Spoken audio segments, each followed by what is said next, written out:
Hi guys, I'm Melissa.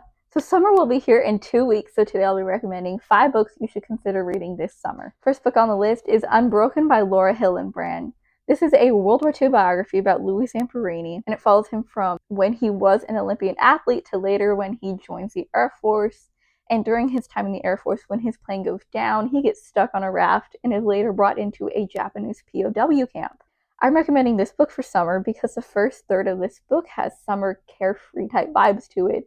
And later on, when Louis is stuck on a raft in the middle of the ocean, it has a summer survivalist feel to it as he tries to acquire food, fresh water, while fighting off sharks. If you're someone who loves historical fiction, this book does read like a novel, and for the rest of you guys who like nonfiction, I really think that this is a book you should consider. Second book on the list is Daughter of the Deep by Riordan. So this is this author's sequel to Jules Verne's novel 20,000 Leagues Under the Sea. And in it, our protagonist, Anna, learns that Captain Nemo from 20,000 Leagues was a real man and that she is one of his descendants. Because of this, she has access to some of his inventions, and it is part of her responsibility to try to keep some of these safe from the wrong people. I'm recommending this book because everything about it screams summer. The main character attends a marine biology type school. She is in a Southern California beach town, and all the characters in this book are constantly on the ocean, whether it's in boats or submarines.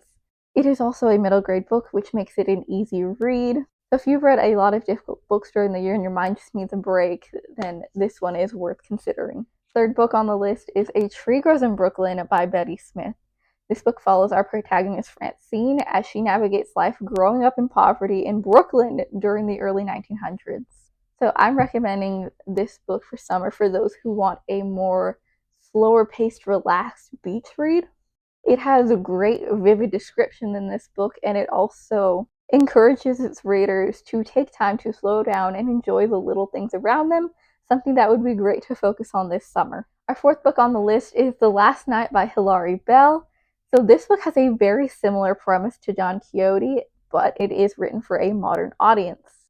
It tells the tale of a young man who decides that he wants to become a knight, even though one hasn't existed in his world for about 200 years. So this man goes and finds a squire, and together they set off on a grand adventure. So I'm recommending this book because it is a buddy adventure type novel that makes it very fun to read, and it also has a very strong theme of friendship, something that is perfect for these summer months. Our fifth and final book is Cinder by Marissa Meyer. This is a Cinderella retelling, and the author's genre blends in her retelling where she mixes fantasy, sci-fi, and dystopian elements. So I'm recommending this book because it has a comforting quality to it because you are likely already familiar with Cinderella's story. And this book, as well as the series as a whole, has one of the greatest cast of characters I have ever read in a book series. You will grow very attached to these characters and really be rooting for them to get their happy ever after. Alright guys, those are the 5 books I'm recommending today. Comment down below one of your favorite summer reads. Thank you for watching. Hope to see you next Friday. Bye.